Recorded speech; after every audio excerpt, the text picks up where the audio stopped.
Hello, I'm Natalie. I'm currently studying Level 3 Health and Social Care at college. Today I will be presenting a PowerPoint revision video about communication in health and social care.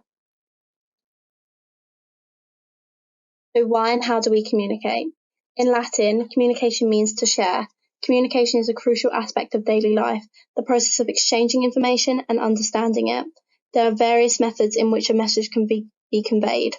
Individuals are able to communicate in many ways, not just by directly speaking to the individual. We also communicate through our tone of voice. Articulation of words implies how the person is trying to deliver their message. Additionally, gestures and body language are aspects of how we communicate. They are significant factors in how we express ourselves without talking. The last non-verbal form of communication is the way that an individual presents himself, how they dress.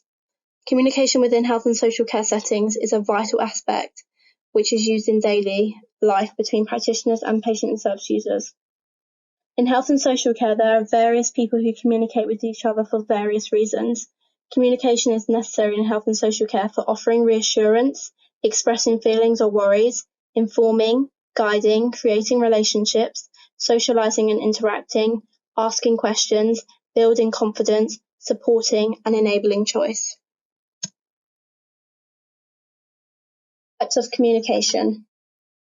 There are many methods in how we communicate as well. This is so everyone can converse in some way. There are 6 types of communication which are used in health and social care settings.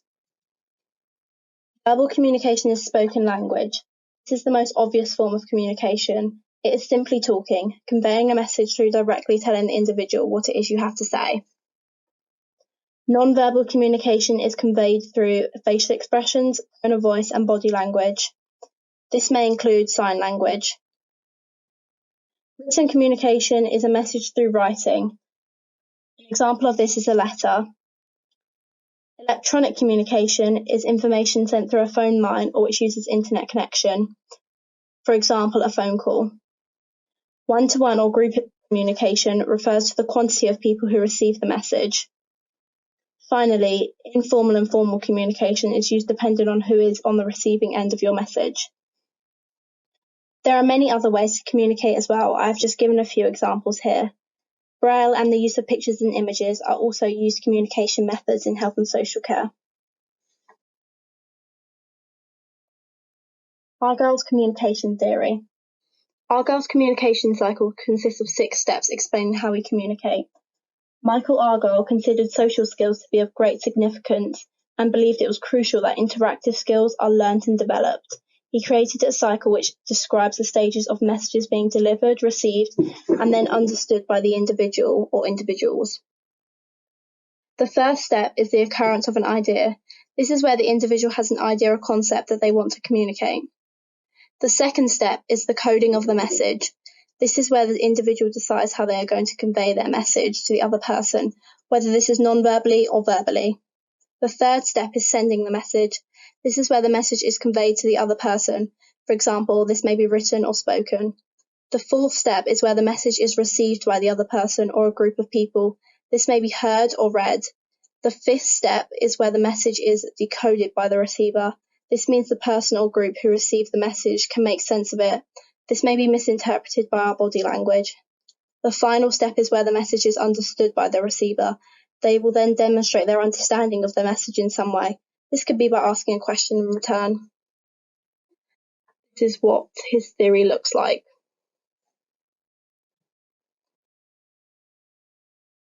Tuckman's group development theory. Bruce Tuckman wrote an article in 1965 outlining his group development theory. It explains how communication in a group occurs. His theory provided valuable understanding into how different groups develop, whether they are short-term or long-term situations. He believed groups went through 4 stages of development. These are forming, storming, norming, and lastly, performing. Stage 1 is forming. This is the initial stage of a group coming together. Stage 2 is storming. This is where the team may start to identify their roles and responsibilities, but their decisions may still be ineffective. Stage 3 is norming. During this stage, roles and aims are usually clear and agreed by members of the group, and people become committed so to achieve the end goal. Stage 4 is performing. This is where the team works efficiently together. and the members share the same ideas about how things will be achieved. A fifth stage was later added by Tuckman called adjourning and transforming, which explained the communication of a group on completion of the task given. This is what Tuckman's group development theory looked like. That concludes my PowerPoint. Thank you for watching.